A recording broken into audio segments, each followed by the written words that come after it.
안녕하세요. 크립토팀입니다. 이번 시간에는 이런 시즌에는 은밀한 거래가 뒤에서 종종 일어나곤 합니다. 무슨 내용인지 살펴보시죠. 최근에 일종의 좋은 뉴스가 될 수도 있겠습니다. 반대로 투자를 하면 항상 이제 꿀이더라, 돈을 번다더라. 그걸 전 세계 1위가 짐 크레이머라고 하는 CNBC 코멘터인데요. 이분이 최근에 비트코인이 100% 하락할 것이다라고 언급을 했다. 진방 꿀이다. 이런 얘기가 있죠. 이번에는 다를까요? 지켜보시면 알 것 같습니다. 자, 크라켄이라고 하는 미국에 있는 주요 거래소로 자리를 잡았습니다. 내년에 예측 시장에 이제 출사표를 제대로 던집니다. 모든 것이 25년은 약간 좀 심하게 표현하면 버리는 카드였다, 버리는 해였다라는 생각이 들 만큼 처참하게 어떻게 보면 무너졌고요. 26년도에 JP 모건부터 크라켄이다, 코인베이스다, 서클이다, 리플이다, 심지어 스페이스X까지, 오픈 AI다, 다 뭔가 내년에 포커스가 맞춰져 있는 거 아니냐라는 이제 저의 추정이 되겠죠. 크라켄만 예측 시장에 들어가는 건 아니고 코인베이스, 제미니, 트럼프 미디어 모두 다 뛰어들고 있죠. 사실은 예측 시장, 스테이블 코인, 자산 토큰화, 비트코인, 유동성이라고 하는 키워드가 사실은 이게 다 연결이 되세요. 예를 들면 예측 시장만 이렇게 잘 되는 시장이 되고 스테이블 코인은 쭈그러들고 이런 게 어렵다라는 거죠. 왜? 예측 시장에서 자산 토큰을 할 때 스테이블 코인 엄청 쓰거든요. 스테이블 코인이 시가총액이 비트코인의 가격과 굉장히 큰 양의 상관관계가 있어요. 대부분 스테이블 코인으로 비트코인을 사거든요. 그러니까 뭐는 뜨는데 뭐는 잘 안 된다라고 하는 것이 사실은 이게 맞진 않아요. 근데 지금 이게 길어지는 이 지금 서로 간의 불일치로 보이는 이 기간이 점점 길어지고 있죠. 사실 이거 속임수라도 쓴 거 아니야라고 생각이 들 만큼 이런 기간이 길어질수록 저희 같은 일반 투자자들은 굉장히 버티기가 어려운 것도 사실입니다. 저는 내년 어느 시점이 되면 유동성이 갑자기 폭발하는데 비트코인 혼자만 쭈그러든다? 그게 저는 한계가 있다라고 보는 거예요. 영원히 억누를 수는 없는 거죠. 꼭 서울 집값을 지금 이제 토호제다 그 세금 같은 걸로 이렇게 잡는다고 쳐도 그 당시에만 그게 좀 거래량이 수축돼 있고 한 것이지 근원적인 공급 증가가 되지 않으면 이걸 영원히 저는 억누를 수 없다고 봐요. 전 비트코인, 크립토 마찬가지라고 봅니다. 관건은 뭐냐? 이런 상황에서 그러려니 하고 그냥 버텨지는 사람이 있을 거고 그러려니가 절대 안 되는 부류. 저는 이 두 가지로 나뉠 수밖에 없다라고 생각을 합니다. 최근에 크라켄 임원이, 아까도 크라켄인데 이번에 임원이 이제 CNBC에 나왔죠. 자산 토큰화를 통해서 돈이라고 하는 게 무엇이냐 정의가 바뀔 것이다. 사실 이건 굉장히 무슨 철학적으로 깊이가 있는 얘기예요. 토큰화를 통해서 무엇이든지 돈이 될 수 있다. 토큰화는 돈의 개념을 아예 그냥 바꿔놓고 있다. 돈이 이제는 달러다, 엔화다, 위안화다 이런 것만을 의미하는 시대가 갔대요. 토큰화는 거의 모든 자산을 저장을 시키고 플랫폼 간, 우리가 롯데카드에서 쓰는 게 신세계 플랫폼 네이버 가서 바로바로 이게 포인트가 바뀝니까? 이거 안 되잖아요.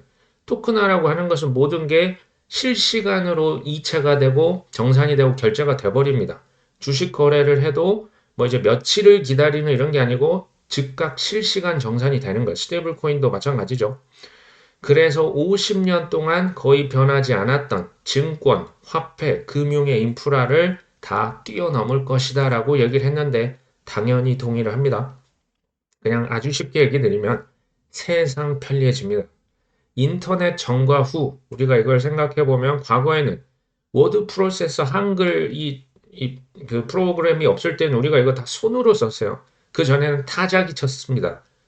이제 컴퓨터 생기고 나니까 얼마나 편해집니까? 마찬가지요. 지금 이 토큰화라고 하는 것 때문에 주식을 거래하든 뭔가 신용카드 결제를 하든 사고 팔고 정산을 하는 이 모든 게 제가 1분 이내라고 썼지만 사실상 20초, 30초 내에 정상까지 끝납니다. 얼마나 깔끔해집니까? 쉬워지는 거죠. 그리고 돈의 정의를 바꿀 것이다. 생각해보면 우리가 이제 다 뭐 우리의 과거 교육 어떤 제도를 보면 이제 성적, 뭐 영어, 수학, 뭐 과학, 저기 국어 이런 걸로 딱 그냥 수능 시험으로 줄 세워놓고 이제 그걸로 우리를 사실 뭐 평가를 했던 시대 아닙니까? 과거 거의 한 100년간 그랬던 것 같아요. 산업화 시대에 딱 맞춰져 있는 교육 시스템이 과거 지금 우리가 현재까지 이끌고 있는 그 교육 시스템입니다. 근데 예를 들면 과거에는 무슨 뭐 콩쿨, 뭐 악기를 잘 다뤄도 뭐 세계적인 대회에 나가야만 입상을 하고 뭐 어떤 그 예술 작품을 거기에 내놔서 인정을 받아한 그 극소수만이 유명해질 수 있는 기회가 있었어요. 지금 그렇습니까? 전 아니라고 보거든요. 하다못해 지금 유튜브도 혁명이 맞아요. 왜? 내가 악기를 너무 잘 다루는데 그냥 이제 연주를 해서 바이올린 연주를 했더니 뭐 100만 유튜버가 실제로 전 세계에 많이 있어요. 무슨 얘기냐? 내 재능, 내 생각, 기존에 잘 안 팔렸던 자산, 대표적인 게 부동산이 되겠죠. 나의 글, 나의 그림, 나의 요리, 뭐가 됐든지 이것을 돈으로 그대로 쉽게 전환할 수 있는 것을 토큰화라고 하는 게 도와주는 거예요. 나 이제 뭐 달나라가는 프로젝트 내가 한번 사업 해보려고 하는데 돈 좀 주실 분 있나요? 하고 그냥 토큰 발행을 아주 쉽게 할 수 있는 시대가 이제 온다라고 하는 거죠. 저는 그 반대로 해보면 기존의 성공 방정식에 취한 사람, 취한 기업들은 저는 앞으로 기회는 많이 줄어들 것이라고 봅니다. 똑같은 대기업인데요. 저는 L사, 특히 이제 뭐 L 백화점들이 이제 하나씩 망해가고 마트, 뭐 제 주변에도 이게 지금 문을 사실 2020년에 닫았거든요. L사보다는 이제 뭐 저기 S사, 뭐 이제 스타필땡 뭐 이런 것들 아니면 이제 서울 여의도에 있는 똑같은 백화점인데 H백화점은 가보시면요. 11시 전에 이미 식당이 꽉 차요. 다른 거죠. 그러니까 기존의 성공 방정식을 그대로 가져가면 우리 인생 굉장히 힘들어질 수 있어요. 과거에 뭐 입시를 해야 되고 의치대 가야 되고 스카이 무조건 집어넣어야 된다. 저는 이런 것보다는 AI 혁명, 돈 혁명을 우리가 지금 이런 시대로 이제 가고 있으니까 명문대 졸업장이다, 뭐 대기업에서 내가 부장이다 이게 중요한 게 아니고요. 한 우물을 깊이 있게 팔 수 있는 그 분야 최고의 대가들의 전성시대가 벌어질 거고 이 양극화는 훨씬 더 격차는 심해질 거라 봅니다. 돈이 우선순위가 되면 저는 그 어떤 최고의 전문가의 반열에 못 들어갈 거라고 저는 봐요. 그 좋아한다고 하는 거 잘한다고 하는 게 과거에는 뭐 이렇게 보여주기 위한 거, 나 어디 기업 상무야, 전무야 이게 아니고요. 진짜여야만 합니다. 진심이고 진짜 잘하는 그런 사람을 도와줄 수 있는 도구가 뭐라고요? 이게 AI 그리고 토큰화가 될 겁니다. 자오장통이 최근에 이런 말을 했습니다. 비트코인이 사상 최고가를 기록했을 때, 아, 그때 좀 사둘 걸, 과거에 좀 사둘 걸이라고 후회한 적이 있냐? 하지만 일찍 매수한 사람들은 가격이 최고가일 때 샀던 사람이다. 아니면 그 한참 전에 시장에 뭐 퍼드, 두려움, 불확실성, 의심, 허위 정보 이런 것들이 만연했을 때 샀던 사람들이다. 퍼드가 낭자했을 때 샀던 사람들이 고수다. 뭐 이런 얘기를 하고 있는 거죠. 사실 장풍차원은 이게 뭐 타이밍을 잘 맞춰가지고 지금 100조 원이 넘는 자산을 가지고 있습니다. 뭐 대부분이 비트코인, 특히 이제 바이낸스 코인이 많겠죠. 저는 자오장통이 제가 처음으로 이제 컨퍼런스 초대했을 때는 2014년이었고 그때는 바이낸스라고 하는 회사가 있지도 않았어요. 이분이 바이낸스를 스스로 창업을 했던 것은 2017년하고도 하반기로 제가 기억을 합니다. 업비트도 실은 마찬가지예요. 2017년 그러니까 생각보다 뭐 오지들은 아닌 거예요. 뭐 초창기 완전 극초창기가 아닌 겁니다. 근데 현재 업비트, 현재 바이낸스를 보시면 뭐 단연 1위라고 봐도 무방하죠. 저는 이런 사람들의 의견은 경청합니다. 어떤 사람? 소위 말해서 그라운드업 하신 분들이요. 바닥부터 다지고 여기 현재까지 자수성가로 그 모든 지금 감옥에도 다녀왔잖아요. 뭐 벌금을 뭐 회사에서 뭐 5조 원 이상 내면서까지 이렇게 탄탄히 다져진 성공은 저는 배울 게 굉장히 많다고 봅니다.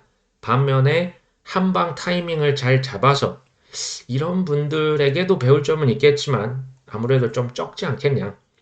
지금 한번 생각해 보시면 퍼드, 조롱, 비난, 남탓 시끌시끌합니다. 카더라가 난무하고요. 뭐 조작이 되는 거 아니야? 막 사기 아니야? 난리도 아니죠. 요럴 때는 매수를 하는 게 좀 더 낫겠습니까? 아니면 매도를 하는 게 좋을까요? 이거는 본인께서 결정을 해 보시면 됩니다. 진짜 망했다. 이젠 진짜 끝났다. 그러니까 이제 좋은 의미에서도 이번에는 다르다가 있겠지만 이런 지금 뭐 좋지 않은 분위기에서도 이번에 진짜 달라. 이번에 진짜 망했어. 이럴 때 사시는 분들은 제가 볼 때 되게 귀한 분들이에요. 되게 귀합니다. 되게 드무실 거예요. 내년 뭐 어느 시점에 신고점이 딱 다다르는 순간 그러면 이 얘기가 또 나올 거야, 안 나올 거야?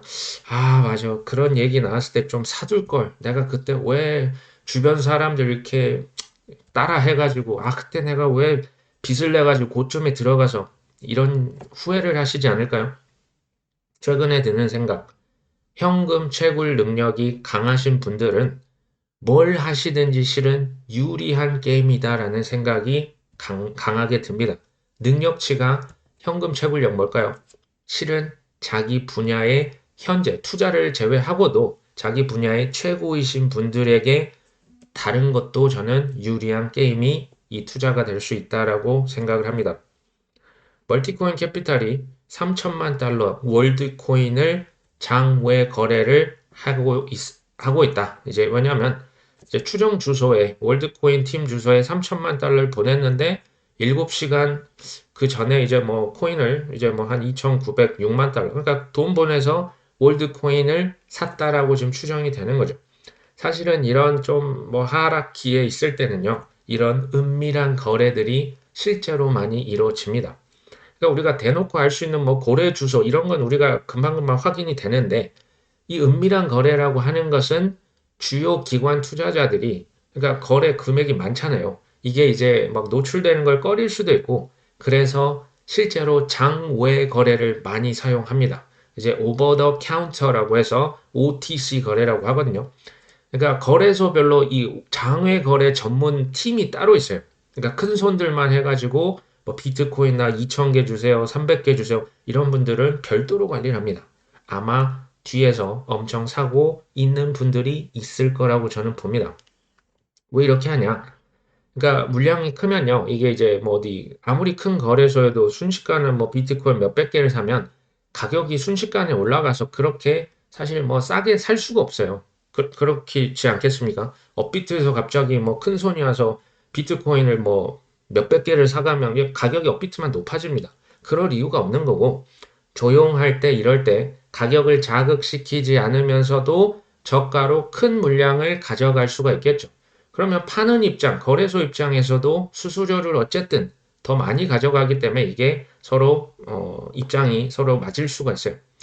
하지만 우리는 이게 누가 샀다 카더라 추정을 할 수 있을 뿐이지 이거를 알기는 사실은 어려워지는 겁니다. 사실은 아까 얘기 드렸던 바이낸스의 창펑짜오 같은 분은 우리에겐 되게 고마운 분입니다. 생각해 보십시오. 우리가 100조가 아니고요. 1조만 있어도 1조가 뭡니까? 1,000억만 있어도 우리는 이 생각을 하잖아요. 100조 자산가가 뭐가 아쉬워서 우리한테 저런 얘기를 해주냐라고 한번 생각을 해보셔야 돼요. 내 입장에서 보면 뭐 쟤도 나쁜 놈, 뭐 저 친구도 나쁜 친구 다 우리는 욕하기 바쁜데요. 그 사람 입장에 생각하면 저는 사실은 이런 분은 되게 고마운 분이라 생각해요. 개인적으로 제가 뭐 월드코인을 들고 있지는 않지만 지금 그들의 코인들, 그들이 선택을 이미 한 코인들, 왜? 지금 오픈북 테스트입니다. 답안지 다 지금 알려주고 지금 하는 거죠. ETF, 이거 그냥 인터넷에 검색만 하면 지금 뭐가 신청이 들어가 있고 미국에서 뭐 승인 확률이 굉장히 높은 코인 지금 검색하면 다 나오는 거 아닙니까? 다 알려줘 놓고도 이제 지금 투자가 어렵다라고 하면 저는 이제 우리의 좀 노력이 부족할 수도 있겠다. 확신이 부족할 수도 있겠다. 이런 생각을 합니다. 어쨌든 춤에 고픈 시즌은 맞다. 근데 문제는 항상 현금이 후들리는 게 문제가 됩니다. 제 동생도 얘기를 드렸던 것 같습니다. LD 캐피털 산하의 트렌드 리서치에서 이더리움을 계속 추매를 합니다. 58만 개 이상으로 지금 늘었죠. 저는 이런 생각을 해봐요. 트렌드 리서치, 비트마인이다. 뭐 그 전에 뭐 이제 DAT 기업들, 이더리움 막 사놓고 쟁여놓는 기업들을 보고 상위 0.1%를 보고 뭔가 눈치를 채지 않았냐. 아, 이더리움 이거 장난 아니구나. 우리도 저기 따라해 봐야겠다. 이런 데가 이제 트렌드 리서치, 그 중에 이제 상위 1%라 하겠습니다. 그러니까 스트래터지를 보면서 따라하는 뭐 메타 플래닛 이런 느낌이 되겠죠. 저는 이럴 때 어찌됐건 뭐 눈치 보고 뭐 누가 어쨌다 저쨌다 그냥 다 무시하고요. 본인 확신에 맞게 그냥 쭉 밀고 가실 수 있는 분들이 저는 실력자라고 생각을 합니다. 비트코인과 우량 알트코인을 계속 사는 사람은 매우 귀할 것이다 라고 저는 여전히 생각합니다. 자, 바이낸스의 고래가 입금이 많이 줄었다. 매도 압력이 완화됐다. 그러니까 월간 기준으로 봤을 때 비트코인을 거래소 입금시키면 주로 이제 팔지 않습니까? 근데 한 절반 정도는 줄었다. 그럼에도 불구하고 여전히 남긴 남았다. 그러니까 이제 많이 줄긴 했어도 매도 압력이 어쨌든 조금씩 뭐 낮아지고 있다 이런 얘기죠. 저는 제가 지금 보는 시장은요. 비트코인은 한 허리 언저리가 되는 것 같아요. 이더리움은 대략 한 허벅지 정도. 근데 나머지 코인들도 물론 이제 천차만별인데 대개는 무릎에서 저기 이제 발등 사이에 정말 뭐 이제 천차만별로 지금 분포를 하고 있다라고 저는 보고 있어요.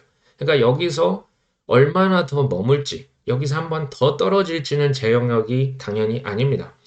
그리고 대부분의 비트 이더를 제외한 알트코인들을 한번 차트를 보고 있으면요. 전 차트 전문가가 아닙니다. 아직 바닥이 어딘지 제대로 잡히지가 않았다라는 생각이 들어요. 제가 뭐 이제 종종 언급을 드렸던 아발란체. 사실 이게 뭐 작은 뭐 잡코인은 아니거든요. 근데 지금 제가 현재 가격을 지난 이제 뭐 한 3년, 4년 이 차트 밑바닥에 한번 깔아본 거예요. 현재 가격이 지금 이 수준입니다. 이 빨간 선이에요. 이게요, 21년 고점 대비를 했을 때는 그때 한 15만 원 가까이 갔거든요. 마이너스 88%. 지금 뭐 2만 원 밑에 있습니다. 24년 3월 달, 요때 대비로 했을 때도 마이너스 81%입니다. 제가 이거 뭐 RWA도 쓰이고, 스테이블 코인 외에도 쓰이고, 디파이에도 쓰입니다.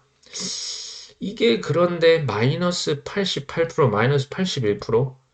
이거 맞아? 라고 하는 당연히 의구심이 없다. 저는 그 사람은 사람도 아니라고 봐요. 의구심이 당연히 나오죠. 전 과거에 아마존 차트를 한번 쭉 인터넷에서 찾아서 한번 90년대 말 2000년대 초 보시면 특히 2000년대 초에 닷컴 버블 무너졌잖아요. 그때 아마존 차트 보면 마이너스 97%까지 찍습니다. 그리고 그냥 뭐 플러스 몇 프로 마이너스 뭐 반토막 마이너스 70%가 어마어마했어요. 아마존은 거의 뭐 웬만한 잡코인 저리 가랍니다. 그 느낌이 지금 드는 거예요. 근데 이 차트를 제가 가만히 보고 있으면요. 바닥을 아직 못 잡았어요. 바닥을 잡아도 조정이 실은 몇 개월 더 갈 수도 있겠다라는 생각이 듭니다. 이게 지금 바닥이 제대로 잡힌 건 맞아? 근데 바닥이야? 그건 제가 잘 모르겠어요. 근데 바닥권이야? 바닥권이라고 하는 것은 레인지죠. 범위입니다. 바닥권은 무릎 아래야? 저는 거기에 대해서는 yes라고 생각을 합니다. 그럼 관건은 결국엔 뭐냐면요. 이 코인이 사라지지 않을 코인이 맞는지, 그리고 미국에 있는 기관들, 뭐 토크나 아니면 뭐 스테이블 코인, 여러 가지 이유로 대량 채택이 될 확신이 있다면 지금은 꾸준히 모아갈 때라고 생각을 하는 거예요. 만약에 이거 그냥 가격이 마이너스 88%니까 이건 쓰레기지. 그러면 이거는 투자를 절대 하시면 안 되는 뭐 그런 상황이 되겠죠. 사기 맞네 라고 하실 수도 있고요. 저 같은 경우는 시가총액이 이렇게 낮아져서 다행이다. 그리고 가격이 이렇게까지 떨어졌다니 고맙다. 실은 이런 생각마저 듭니다. 근데 다시 얘기 드렸다시피 저도 이제 예전만큼 많이는 못 삽니다. 땡땡 코인 이거 굉장히 현실적으로 저는 이렇게 봅니다. 그러니까 뭐 마이너스 뭐 80%, 90%간 코인들이 혹시 있으시다면 현재 기준에서 한번 냉철하게 파보세요. 내가 지금 그 투자했던 코인이 지금 별로입니까? 채택이 될까요? ETF에 들어갈 수 있을까요? 지수 ETF 나오면 거기에 한 자리 차지할 수 있을까요? RWA 스테이블 코인이 그 코인을 선택할까요? 어떤 식으로든 엮일까요? 그게 만약에 아니라면 물 타지 말고 그냥 그대로 두시는 게 전 낫지 않을까 싶어요. 확신이 없는데 거기에 담는 것은 굳이 그렇게까지 해야 될까라는 생각이 듭니다. 반면에, 어? 이거 그래도 괜찮은 코인 맞는데? 이 코인 사라지는 거 아닌데? 지금 뭐 ETF 이미 신청 들어갔는데? 이변이 없는 한 이거 될 텐데? 이러시면 추매하라는 얘기예요. 이러시면 참기에 너무나 좋은 시즌 아닙니까? 만약에 이제 그 채택이 되고 뭐 지수에 들어가고 이렇게 되면요. 저는 이전의 최고가를 경신할 수 있다라고 봅니다. 근데 만약에 대량 채택이 일어나지 않았다, ETF 뭐 이제 뭐 예를 들면 탑 20 코인, 탑 10 코인에 들어가기 좀 어려울 것 같다. ETF 개별 어려울 것 같은데 이러면 최고가가 나올 수가 있을까요? 지금 코인이요. 알트코인이 특히 개수가 많아도 너무 많아요. 이더리움 레이어 2만 해도 거의 뭐 100개는 되는 것 같습니다. 그럼 유동성이라는 게 늘어나도 그 유동성이 어디로 향할 것이냐? 선택적일 수밖에 전 없다고 봐요. 이 강력한 확신이 있는 것으로 지금 우리는 포트폴리오를 좀 이렇게 정리를 하고 모아야 될 때가 아닌가라는 생각을 합니다. 자, 비트코인 시장 지수가 하락을 했다. 뭐 혼합 시장 지수라고 해서 BCMI라고 하는데요. 크립토 퀀트의 어떤 뭐 우리나라 우민규 님이라고 하는 분이 이제는 우리 하락장으로 전환했다. 그럴 가능성이 지금 되게 높고 구조적인 초기화 국면에 진입을 했다. 모멘텀이 약화됐다라고 얘기를 합니다. 과거의 패턴이 반복이 된다면 지금 BCMI 이 지수가 2019년, 23년 수준으로 일단 더 내려와야 된다. 그 다음에 바닥이 형성이 될 수 있고 그 다음에 이제 오르지 않겠냐. 그러니까 제가 지금 바닥이 제대로 잡힌 거 맞나? 저도 갸우뚱은 하거든요. 약간 그런 온체인 그 지표로 봤을 때 지금 솔직히 안 좋다. 지금 이런 얘기를 하는 거예요. 그러니까 비트는 뭐 허리, 언저리가 된다라고 보는데 나머지 코인은 허벅지, 종아리 왔다 갔다 하는 거예요. 바닥이 글쎄요, 저는 갸우뚱합니다. 근데 제가 이 지금 뭐 무지성 롱이라고 하기에는 저는 이런 온체인 지표를 무시하는 게 아닙니다. 이거 다 봐요. 뭐 차트 분석 할 수 있는 데까지는 다 저도 공부를 합니다. 근데 저도 이걸 한번 보면요. 이런 지표를 제가 그냥 무시하는 게 아니고요. 다 받아들입니다. 근데 저게 이제 뭐, 야, 너 팔고 떠나야 돼. 너 지금 미쳤어. 너 지금 마지막 이거라도 건져야 돼. 실은 저는 그거를 거의 한 8년 전에 이미 사실은 깨우친 거죠. 아, 이거 다 그 소음이구나. 이걸 저는 경험적으로 이제 아는 거고, 이런 과정을 실은 누구나 이제 뭐 꼭 코인만 그런 건 아니에요. 주식도 그렇고 부동산도 그런 과정이 전 다 있다라고 봐요. 정확히 표현하면 개의치 않고 그냥 인내를 할 수가 있는 것 같아요. 제 얘기입니다. 닉이 최근에 이런 얘기 합니다. 도대체 무슨 일이 벌어지고 있냐? S&P라고 하는 것은 미국의 주식 위험 자산인데 얘도 최고가로 지금 클로즈드 됐고 시장이 지금 마감이 됐고 비위험 자산이라고 할 수 있는 금도 최고가더라. 이게 뭔가 하나가 최고가면 하나는 이제 좀 떨어져 있는 게 정상 아니야? 비트코인도 비위험 자산이야? 위험 자산이야? 뭐 어떻게 보면 위험 자산인 것 같아요. 아직까지는. 위험 자산인데 왜 1년 내내 지금 이 지경이냐? 이거 누가 좀 설명 좀 해줄 수 있냐? 이게 이해가 안 된다. 뭐 이런 얘기거든요. 그러면서 10월 10일에 있었던 대규모의 청산. 솔직히 이 규모가요. 정상적이지 않은 규모예요. 심지어 이게 뭐 10배다, 뭐 100배가 뭐 이게 줄어든, 축소된 청산 규모다라고 하는 사람이 실제 있는데 그것도 들어보면 그럴 수 있어요. 시장, 뭐 무슨 이유에서인지 코인 시장이 지금 완전히 무너져 있고요. 이해라고 하는 게 잘 안 된다라고 하는 게 지금 소위 난다 긴다 하는 전문가들의 대체적인 분석입니다. 뭐 억만장자들도 해석을 하려고 하는 것 같지는 않아요. 어차피 이해가 잘 안 되기 때문에. 근데 의도적으로 뭔가 가격을 찌그러뜨린 느낌은 저 역시 강하게 받고 있습니다. 2022년, 심지어 2018년에도 안 파셨던 분들이 최근에 극도의 공포를 느끼고 팔고 싶다. 이런 분도 몇 분이 보입니다. 레이 달리 아시죠? 헤지펀드 대가입니다. 이분이 각국의 중앙은행에서 비트코인을 보유할 가능성이 낮다. 이런 표현을 했습니다. 반면에 금은 정부가 건드릴 수가 없고 통제할 수 없는 유일한 자산이다. 아무래도 금을 좀 선호를 하시는 것 같아요. 근데요, 21년도에 이제 말과 행동을 제가 교차적으로 얘기를 드릴 겁니다. 21년도에 브레이달리오가 뭐라고 했냐? 비트코인은 너무 성공했기 때문에 정부에서 금지할 것이다 라고 예측을 한 바가 있습니다. 이게 말이었어요. 근데 그때 행동이 뭐였는지 아십니까? 나는 비트코인과 이더리움을 조금 갖고 있다. 그때는 2%라고 언급을 했던 기억이 납니다. 말과 행동이 좀 다르죠. 이제 지금은 무슨 얘기했냐? 말로는 비트코인 각국의 중앙은행들이 보유하기 어려울 것 같은데, 안 할 것 같은데 라고 얘기를 하는 거예요. 행동은 뭡니까? 이 밑에 적혀 있어요. 지난 11월 달에 밝힌 바가 있습니다. 자신의 포트폴리오의 1%만 비트코인에 할당했다. 레이 달리오의 자산을 지금 한번 추정을 해보면요. 최소 한화로 20조 원이 조금 넘습니다. 20조 원의 1%가 얼마인지 아십니까? 우리의 상상이 안 되는 2천억 원이에요. 비트코인만 2천억을 들고 있다라는 얘기가 됩니다. 저는 말보다는 행동을 훨씬 더 신뢰하는 편입니다. 반면에 바네크라고 있죠. 바네크 지금 뭐 디지털 자산 잘 팔고 있습니다. 이 대표는 TV에 나와서 2050년, 그러니까 지금으로부터 25년이 지나면 정반대의 역이라네요. 각국의 중앙은행들은 비트코인을 2% 보유를 할 것이다 라고 예측을 합니다. 그렇게 되면 비트코인의 목표 가격은 300만 달러가 될 것이다. 한화 44억 원을 아마 찍을 것으로 예측을 하고 있습니다. 굉장히 구체적이죠. 바네크는 말과 행동이 일치합니다. 비트코인, 이더리움, 솔라나 ETF를 실제로 판매를 하고 있고요. 바이낸스 코인 ETF도 예전에 신청을 철회했다가 다시 최근에 신청을 다시 했습니다. 저는 이렇게 말과 행동이 일치할 때 신뢰를 좀 더 하는 편이고요. 근데 결국은 이것도 바네크의 생각이죠. 이 사람 코인 장사입니다. 그렇지 않습니까? 저는 투자하는 데 있어서는 그 누구도 생각을 대신해 줄 수는 없다.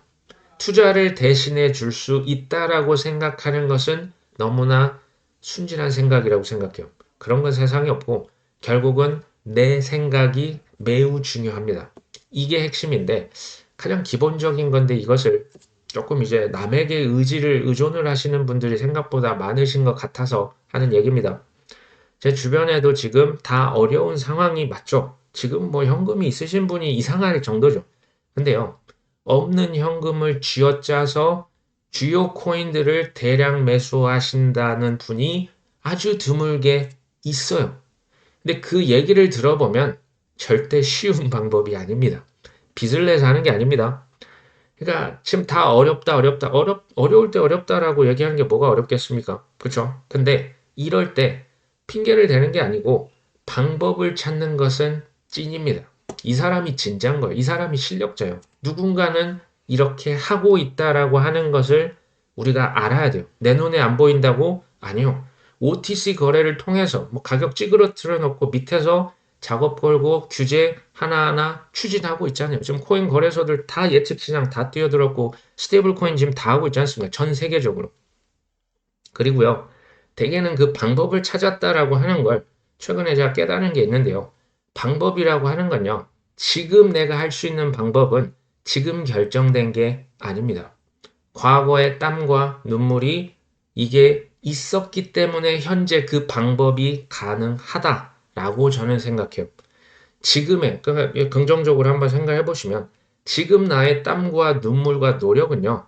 향후, 지금 당장 결실이 안 나올 수 있다는 얘기예요.